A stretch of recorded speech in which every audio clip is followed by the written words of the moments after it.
In the peaceful suburb of Westfield, Oregon, the Harper residence stood as a symbol of calm and order. A two-story brick home with trimmed hedges, a white picket fence, and flower beds that bloomed in harmony with the seasons. To the casual observer, it was the perfect place for a small, happy family. Daniel Harper and his daughter Lily had lived there alone for nearly a decade. After the tragic death of Daniel's wife in a car crash, the community rallied behind him. A young widower raising a child on his own seemed both noble and heartbreaking. But time passed, and Daniel adapted quickly. He returned to his job as a high school biology teacher, stayed active in neighborhood meetings, and never missed an opportunity to boast about his daughter's talents. He was often praised for being such a good father. Lily Harper, at 17, was known for her intelligence and creativity. She kept to herself most of the time, but had earned a reputation as a gifted painter. Her art had even been displayed at the county fair. Teachers spoke highly of her. She was quiet but thoughtful, respectful, and mature beyond her years. Her classmates described her as kind but distant, someone who was always around but never really present. Few people knew much about her personal life beyond what was shared by her father during school events. He'd often tell stories about how close they were, how much she confided in him, how much she depended on him emotionally. He described their bond as unbreakable. That bond was visible in the way they interacted. At PTA meetings, Lily often sat beside Daniel, while other students preferred to mingle with their peers. They were always together. Grocery shopping, weekend walks, school pickup neighbors often joked they were attached at the hip. But the jokes began to feel less funny over time. Some noticed that Lily never had sleepovers. She never invited friends over. Her phone was always off or unreachable after school hours. She deleted her social media accounts around her sophomore year and never rejoined. When asked about it, she told her art teacher she was too busy for distractions. Her voice trembled slightly when she said it. Daniel, on the other hand, had become more controlling, though it was disguised under the umbrella of parental protection. He told other parents that Lily was too sensitive for the chaos of modern teen life, that she didn't need boys or parties to be happy, that she was better off focusing on her education and her future. Most accepted it at face value. After all, he was a teacher, a role model, a grieving husband doing his best. But behind the closed doors of their house on Bellflower Lane, something dark was growing, something no one dared to imagine. It started with subtle red flags. A retired janitor at the high school noticed Lily crying in the girls' bathroom on multiple occasions. She always cleaned her face before stepping out and pretended everything was fine. A substitute teacher once reported that Daniel showed up unannounced during class breaks, claiming he was just checking in on her. One evening, a neighbor claimed to see Lily through her bedroom window, staring blankly into space while Daniel stood behind her, hands on her shoulders, unmoving. The image was unsettling. But again, nothing was ever reported formally. It was just a feeling, a suspicion with no evidence. Lily's behavior started shifting during her junior year. She began dressing differently, more provocatively, but without confidence. It didn't seem like a fashion statement. It looked more like a silent protest or a cry for help. Her artwork changed too. What was once colorful and whimsical became dark and abstract. Paintings of tangled limbs, faceless figures, and broken homes began appearing in her portfolio. Her art teacher asked if she was okay, Lily nodded but avoided eye contact. She said she was experimenting with a new style, but her hands trembled as she packed up her brushes. The school counselor tried to reach out after a teacher raised concerns, but Daniel shut it down. He claimed Lily was going through normal teenage mood swings and asked that they respect their family's privacy. He had the charm and authority of a respected educator, and most people didn't push back. Even when Lily was seen limping one day with a bruised arm, it was written off as a clumsy fall down the stairs. Daniel sent an email explaining it before anyone even asked. Over time, Lily withdrew completely. She no longer stayed after school for art club. She declined a scholarship invitation to attend a summer program in New York. When asked why, she said her dad needed her at home, that he wasn't feeling well. But Daniel looked healthy as ever. He continued his daily jogs, attended faculty meetings, and even took on a new leadership role in the science department.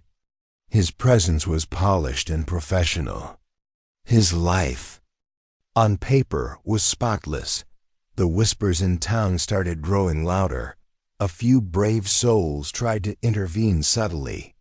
One teacher left Lily an anonymous note in her locker, offering help. The note was never acknowledged. The teacher later found it, torn and thrown away in a hallway trash bin. A parent at a school fundraiser confronted Daniel lightly, suggesting Lily might benefit from therapy after losing her mother so young. Daniel smiled politely but coldly and changed the subject.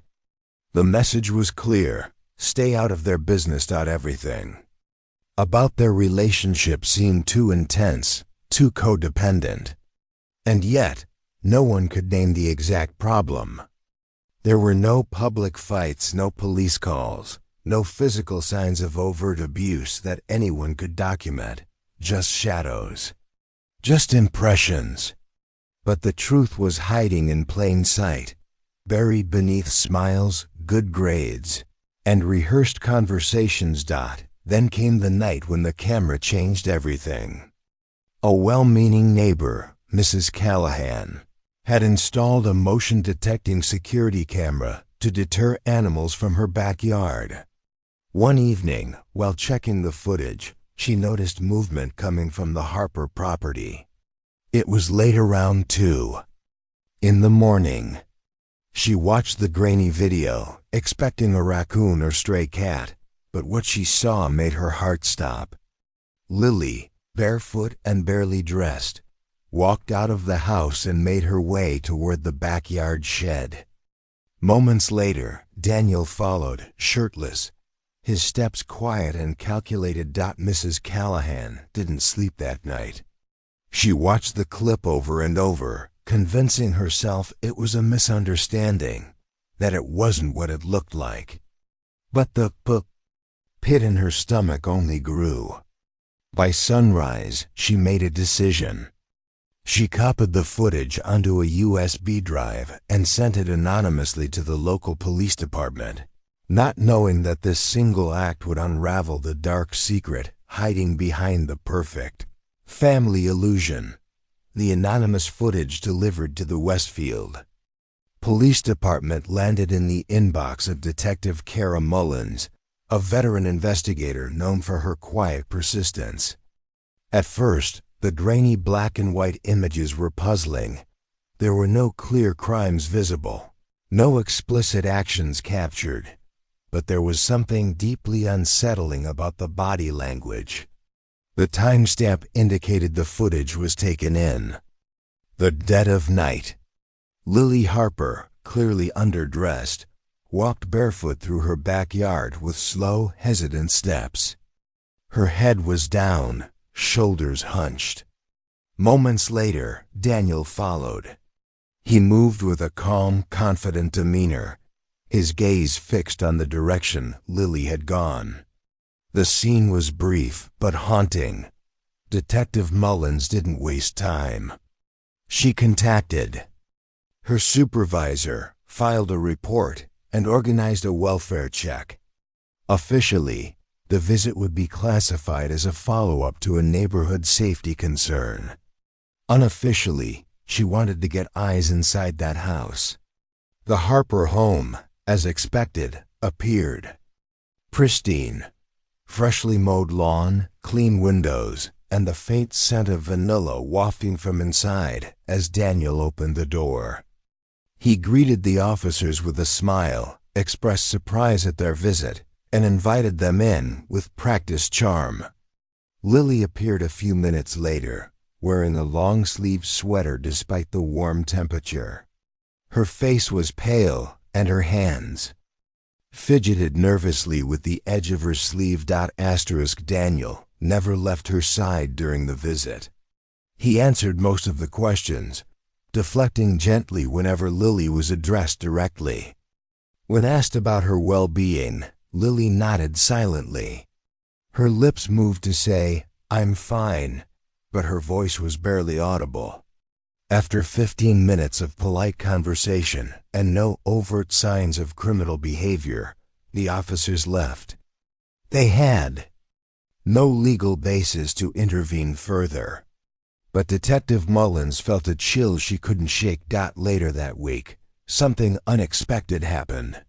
Lily collapsed during a school assembly. Teachers rushed to help as she lay unconscious on the floor of the auditorium. Paramedics arrived, and she was transported to the local hospital. Initial tests showed dehydration and extreme exhaustion. But it was what the doctors found during the physical exam that raised alarms.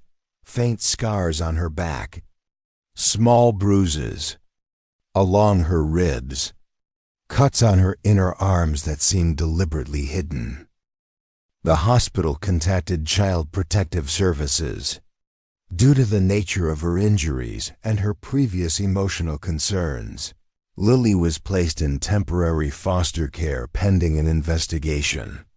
When informed of this, Daniel appeared stunned. He argued that he had always acted in his daughter's best interest, that she was fragile, still grieving her mother. But the authorities remained firm. The footage, combined with her injuries, painted an incomplete but deeply concerning picture. In foster care, Lily refused to speak in detail. She told her caseworker that she loved her father and didn't want to be separated from him. When asked about the scars, she claimed they were old and self-inflicted, remnants of her grief from years ago. She dismissed the footage, saying she sleepwalked sometimes. Her file began to gather pages of contradictions and vague statements.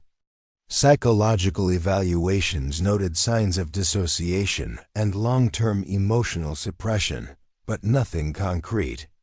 Enough to press charges or extend her stay outside the home. Without her cooperation, the system couldn't prove abuse. After 2 weeks, a family court judge reviewed the case and reluctantly returned her to Daniel's custody. A few restrictions were put in place: mandatory counseling, scheduled school check-ins, and monthly home visits. But in the eyes of the court, the family was back together. Daniel's charm during the hearing was persuasive. He presented documentation of Lily's past therapy sessions, painted himself as a misunderstood but devoted parent, and thanked the court for giving them a second chance. Behind closed doors, the reunion was far from joyous. Lily became quieter, more withdrawn. Neighbors rarely saw her outside anymore. The once lively art studio in her bedroom was shuttered. Her bedroom light, once glowing late into the night, now stayed off most evenings. The counselor assigned to her case noted her refusal to engage in conversations and described her as emotionally numb. But Daniel remained cooperative. He brought her to every appointment, stayed in the waiting room, and thanked the staff profusely. It was a carefully maintained image. Then came the package: Lily's former best friend Zoe hadn't spoken to her in nearly a year. They had drifted apart for reasons Zoe never understood. One day, she found a small brown envelope in her mailbox with no return address. Inside was a worn, spiral-bound journal wrapped in an old, oversized t-shirt that Zoe recognized as Lily's favorite from middle school. The first page was covered in shaky handwriting. The words, "Please read this," were written repeatedly down the page. As Zoe flipped through the entries, she felt a growing sense of dread. Lily had documented every disturbing detail of her relationship with Daniel. She wrote about the grooming, the manipulation, the confusion. How Daniel convinced her they had a unique connection the world would never understand. How he isolated her, made her dependent, and broke her down piece by piece.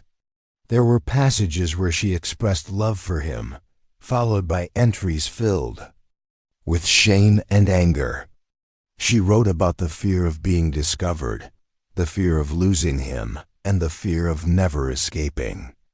The most recent pages hinted at something darker. In one entry, Lily described hiding a kitchen knife behind her bedroom mirror.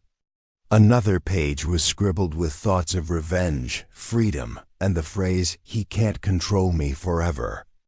Zoe, horrified and unsure what to do, gave the journal to her mother, who immediately contacted the police. The evidence was damning. With the journal and the previously dismissed footage, authorities obtained a new warrant. They searched the Harper home and found the knife exactly where Lily had described it, hidden, wrapped in a towel, behind the mirror. On Daniel's phone, they discovered hundreds of photos of Lily, some taken while she was sleeping, others in intimate settings. Metadata revealed timestamps that matched school hours, late nights, and private moments. There were also videos, some encrypted, which investigators decrypted with forensic software. Daniel was arrested that same night. He offered no resistance but requested a private lawyer. The charges included possession of exploitative material, child endangerment, and coercive abuse. He was held without bail pending trial. News of the arrest spread quickly, and the town of Westfield erupted with shock and disbelief. Teachers, neighbors, colleagues, everyone who had once admired Daniel now questioned how they had missed the warning signs. Lily was taken into protective custody again, this time under heightened surveillance and therapeutic supervision. But while the legal system began building its case against Daniel Harper, Lily's trauma was far from over. In a secure medical facility, she refused to eat, spoke only in whispers, and stared at walls for hours. Medical staff observed self-harm tendencies and placed her on suicide watch. What the public didn't yet know was that Lily had a plan, something the journal had only hinted at. The story wasn't over. The journal wasn't just a cry for help, it was the beginning of something far more dangerous. And soon, everything would spiral into a violent reckoning no one saw coming. The days following Daniel Harper's arrest were filled with public outrage, media frenzy, and quiet confusion inside the psychiatric facility where Lily was being held. Though the state now had enough evidence to charge Daniel with a slew of crimes, the case was more complex than anyone realized. Lily had become the face of the investigation, but behind closed doors, her mind was unraveling. Her silence wasn't just trauma, it was strategy. Lily spent most of her time sitting alone, rarely responding to staff, barely acknowledging her meals. Doctors initially believed her condition was the result of prolonged psychological abuse.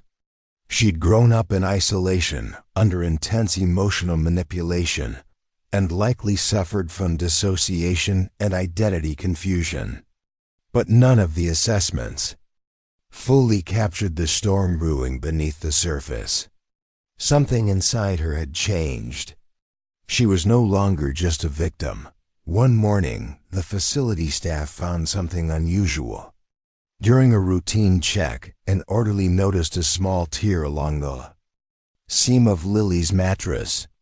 Inside was a makeshift pouch filled with torn paper.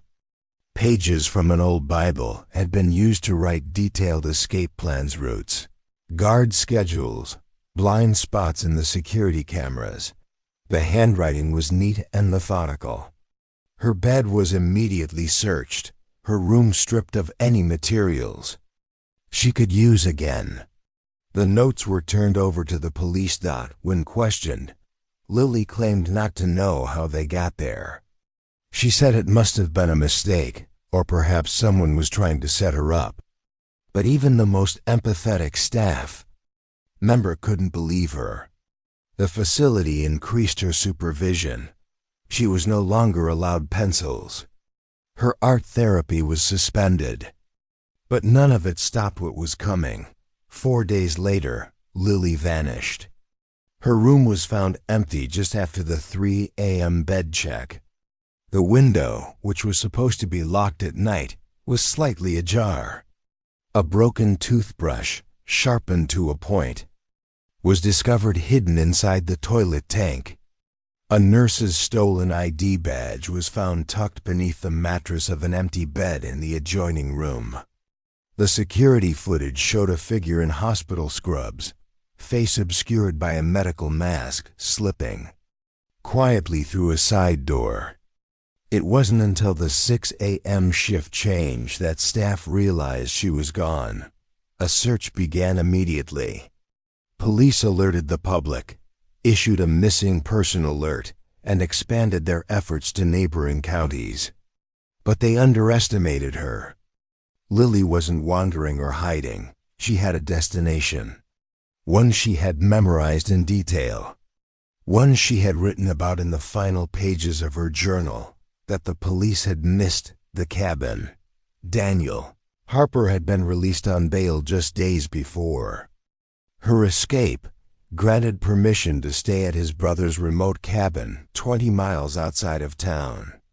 There, he awaited trial, under the condition that he had no contact with his daughter. The cabin was quiet, surrounded by forest and accessible only by a dirt road. No phones. No neighbors. No security. Lily walked most of the way. Witnesses later said they saw a barefoot girl in hospital clothing walking alongside the highway, her face blank, hair tangled. No one stopped her. At some point, she must have found an old blanket or piece of clothing, because when authorities later recovered her, she was partially covered in a gray wool shawl. There were cuts on her feet, scratches on her arms, and bruises that didn't come from the forest. She arrived at the cabin just after dusk. Daniel, unaware of her escape, likely assumed she was someone else at first. Investigators could only piece together what happened next from the crime scene. The front door was forced open. Furniture was overturned. A blood trail stretched from the living room to the back porch. Daniel's body was found near the edge of the woods, his chest riddled with stab wounds, his throat deeply cut. Nearby lay Lily, unconscious, covered in blood, the weapon still in her hand. The scene was so disturbing that the first responders believed she might be dead as well. But she stirred as they approached, barely conscious, mumbling incoherently. She was taken to the hospital under armed guard. The news broke within hours. The daughter at the center of a high-profile abuse case had killed her father in what looked like a premeditated act of revenge. The public reaction was divided. Some hailed her as a survivor who had finally broken free. Others viewed it as a tragic descent into madness. The media dissected every detail. News outlets compared her to famous cases of victims snapping under years of abuse. Hashtags trended. Activists demanded reform in how such cases were handled. But the legal system had to make a decision. Was this murder or self-defense? Prosecutors took the case seriously.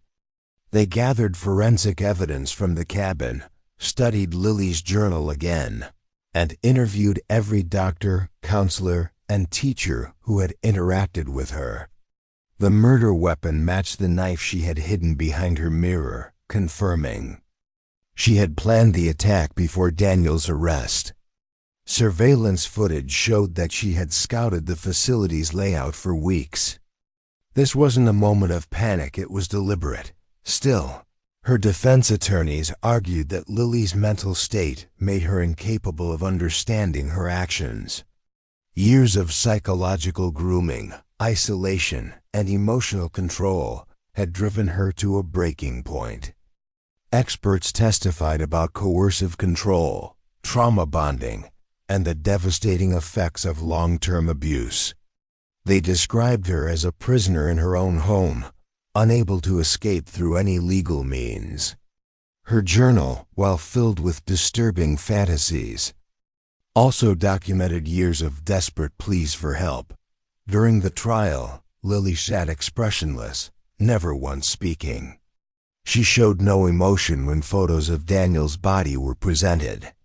No reaction when the prosecutor read her own words from the journal. The jury deliberated for 3 days. In the end, she was found not guilty by reason of temporary insanity. The judge ordered that she be committed to a long-term psychiatric facility, where she would remain under strict supervision until deemed stable enough to be released. The verdict sparked even more debate. Some saw justice in the outcome. Others believed it set a dangerous precedent.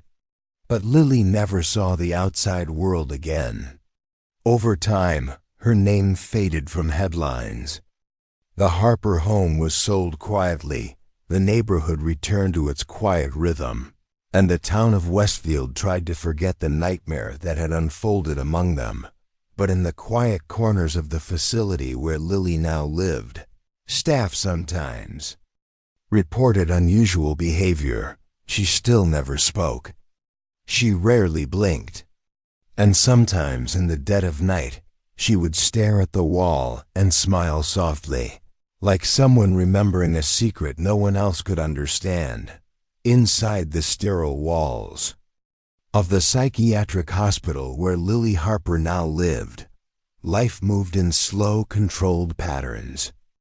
The days were ruled by medication schedules, therapy sessions, and silent stares. The other patients came and went, most fading into the background, but Lily remained a constant fixture. She hardly spoke, never wrote again, and kept to herself. Staff members rotated through shifts, each with different impressions of her. Some thought she was healing. Others believed she was broken, beyond repair. But no one really knew what was happening inside her mind. Her expression rarely changed. She neither smiled nor cried. Her silence was interpreted as compliance, but it was something else entirely: control. Lily had learned that silence gave her power. Speaking had brought nothing but confusion and pain. Every time she had tried to explain what was happening with her father, she had been dismissed, doubted, or silenced. So now she gave them nothing. Not her thoughts, not her feelings. She existed in that building like a shadow, watchful, unmovable, unreadable. Behind the scenes, the staff still reviewed her case regularly. Every few months, a new psychologist would attempt to engage with her. They brought new questions, new techniques, new ideas. But each time, they reached the same conclusion. Lily was uncooperative but not violent, silent but not dangerous. Her file grew thicker with observations, but thinner with hope for recovery. In one report, a therapist described her as a shell of a person who might be more aware than we realize. Another wrote that her flat affect is likely a defense mechanism, possibly masking extreme emotional volatility.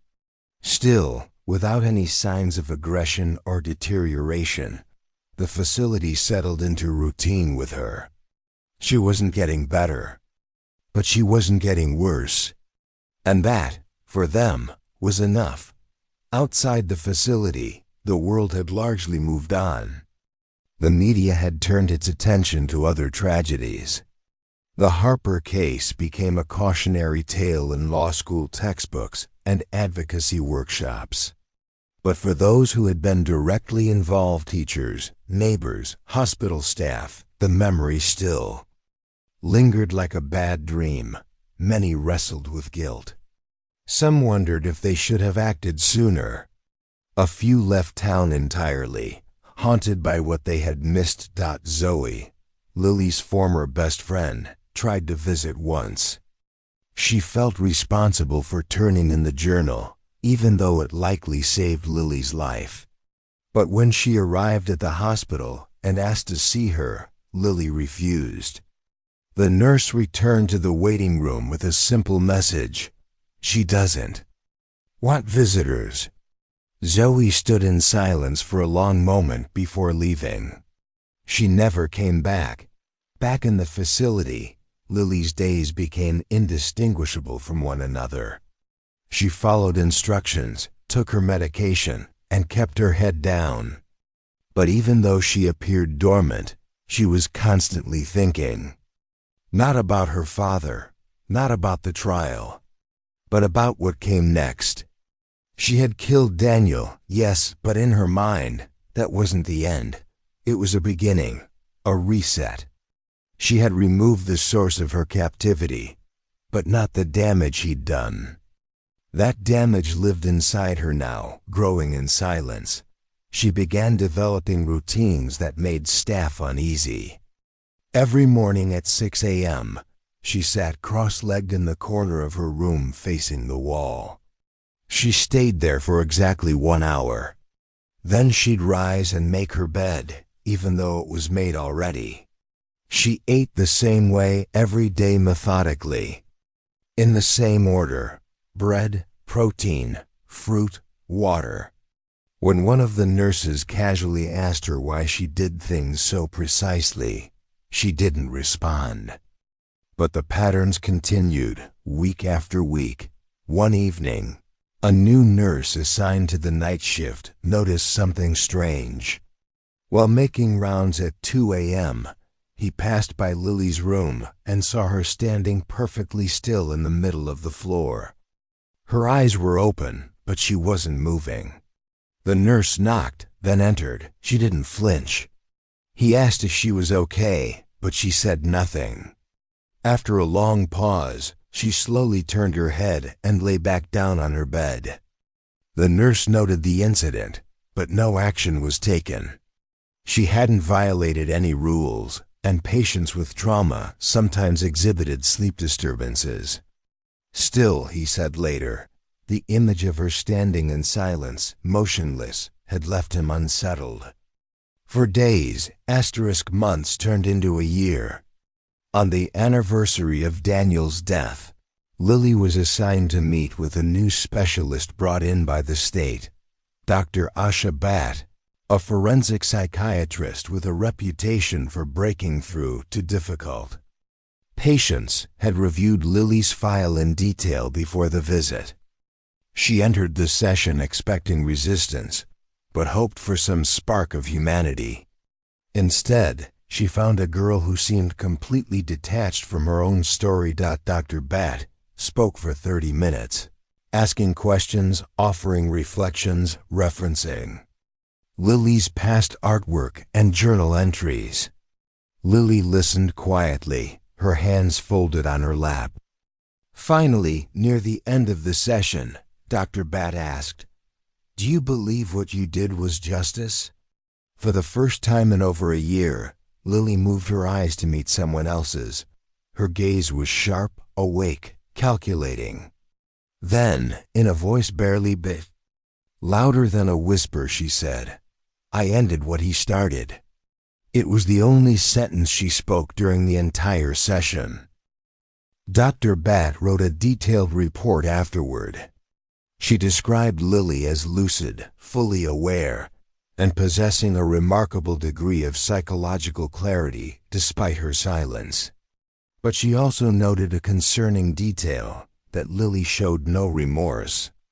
Not for the killing, not for the planning, not for the aftermath. Her moral compass, the report said, had been rewired by years of abuse. She didn't see herself as a killer. She saw herself as the conclusion to a narrative that had begun long before anyone else was paying attention. This revelation complicated her treatment plan. While she no longer posed a danger to herself or others, her mental state remained locked in a gray area. Not violent, but not recovered. Not delusional, but not entirely rational. The state reviewed her status and determined that while she was not ready for release, she no longer met the criteria for high-security confinement. She was moved to a lower-risk wing of the facility, one meant for long-term rehabilitation rather than crisis care. In this new ward, Lily's behavior changed slightly. She began walking in the gardens, spending time in the library, and sitting in on group therapy sessions, though she still refused to speak. One nurse noticed she had taken an interest in books about mythology. Greek tragedies, Norse legends, stories of gods who destroyed and created in equal measure. She seemed particularly drawn to tales of daughters who defied their fathers. Staff began to wonder if Lily was slowly finding her voice again. But what they didn't realize was that Lily wasn't searching for healing. She was waiting, watching, planning something no one had predicted, because in her mind, the story hadn't ended with Daniel. It had just begun, 3 years after Daniel Harper's death. The story had long since faded from national news. The headlines stopped, the protests quieted, and the public moved on. In Westfield, the Harper home had been sold to a retired couple who knew little about the past. The high school where Daniel once taught had replaced his name on the faculty list with a new biology teacher fresh out of graduate school. Lily's name was rarely spoken. For many, forgetting was the only way to cope with what had happened. Inside the rehabilitation facility where Lily remained, time continued to pass slowly, marked by medication rounds and therapy sessions that seemed to blur into one another. Yet Lily herself had begun to change. She wasn't the silent girl she once was, and though she still rarely spoke, her presence had grown more deliberate, more composed. The staff noticed her confidence had returned, not in the form of conversation or emotional expression, but in posture, movement, and eye contact. She moved through the facility like someone who belonged nowhere, yet owned every room she entered. A new nurse named Mallory, assigned to the ward that month, found herself intrigued by Lily. On paper, Lily was categorized as nonviolent, passive, and withdrawn. But Mallory sensed there was something off. In her experience, truly broken patients didn't watch people the way Lily did. They didn't sit perfectly still for hours and then suddenly, with no prompting, ask a staff member about facility blueprints. Lily had done just that one afternoon. In the library, she asked Mallory, almost casually, how many floors the building had and whether the basement had cameras. When Mallory laughed and said she wasn't sure, Lily smiled for the first time anyone had seen in months. It was unsettling. Dr. Bat, still assigned to oversee Lily's long-term treatment, began to note significant psychological shifts. Lily no longer exhibited signs of dissociation. Her memory was sharp. Her reactions, though subdued, were logical and timely. When presented with fictional moral dilemmas during therapy sessions, she responded with cool precision. She analyzed situations, not from a place of empathy, but strategy. When asked whether she would save a drowning child or catch a killer escaping on a boat, she answered, "Save the child. You can always find the killer later." Her reasoning was clear, but it lacked emotion. It was tactical. Dr. Bat grew increasingly convinced that Lily's trauma had shaped her into someone capable of intense rationality, but dangerously detached from social norms. Not a sociopath, Lily understood the difference between right and wrong. But she no longer seemed to care about how people perceived those lines. The staff didn't know that. Lily had never stopped planning. Her days of revenge were over, but her need for control remained. Her journals, which were now written and coded, language using borrowed mythology references, were filled with plans, maps, and thoughts about power. She believed her time at the facility was temporary. She was certain she would one day leave, and she intended to do so on her own terms. That opportunity came when a patient named Nadia was transferred into the same wing. Nadia, loud and impulsive, had been caught hacking the government database during a psychotic episode and was deemed mentally unfit for trial. She had no filter and no fear, but she had skills Lily quietly admired. Over time, Lily positioned herself close to Nadia, offering calm advice during outbursts, listening when others refused to. Eventually, Nadia opened up and shared her favorite topic, breaking systems. She spoke openly about how she could read code like poetry and bypass security systems blindfolded. Most dismissed her as delusional, but Lily didn't. She saw opportunity. Lily began asking questions. She disguised her interest under the banner of curiosity, mental stimulation, bonding. Nadia loved the attention. In return, she shared things how to disable RFID tags and ID badges, how to mimic staff voices, how to loop surveillance footage using a single USB drive. All theoretical, of course. It was all just talk. But Lily wasn't just listening. She was memorizing. One rainy evening, the facility's computer network crashed. No alarms were triggered. No immediate signs of tampering were detected. It was blamed on a storm and an aging server.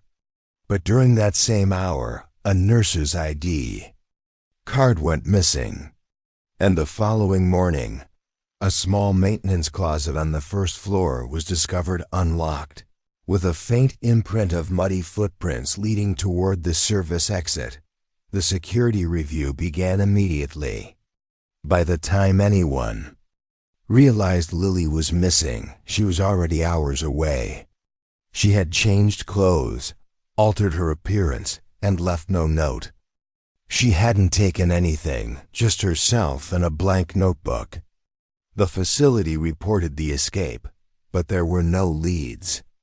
It was as if she had vanished into thin air. The media revived the story briefly, framing it as a failure of institutional security. Debates reignited about whether Lily had ever been truly unstable or whether she had manipulated the system from the beginning. Dr. Bat defended the diagnosis, insisting that Lily's case was among the most complex she'd ever encountered. The state offered a reward for information, but no one came forward. Months passed with no sightings. Then, quietly, strange stories began to surface in a small coastal town in northern Washington. Locals spoke about a young woman who kept to herself, always wore gloves, and worked night shifts at a gas station on the outskirts.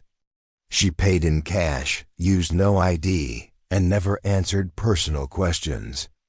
One customer claimed she spoke fluent Latin. Another said she once sketched a blueprint of the entire town on the back of a receipt. Police were dispatched to investigate the tip, but by the time they arrived, the gas station attendant was gone. The owner claimed she had quit 2 days earlier without notice. Her locker was empty except for a single item, a page torn from a mythology book. It featured the story of Persephone, the daughter who was taken to the underworld but eventually returned. Changed forever, Lily was never found again, some believe. She died trying to escape a life that could never be normal. Others think she assumed a new identity and began a new chapter, one where she could control every variable. But those who knew the full story, the ones who saw what she became, often wondered whether Lily Harper ever truly escaped her father's influence, or if, in some way, she had become him, cold, calculating, unstoppable, and maybe, just maybe, still watching.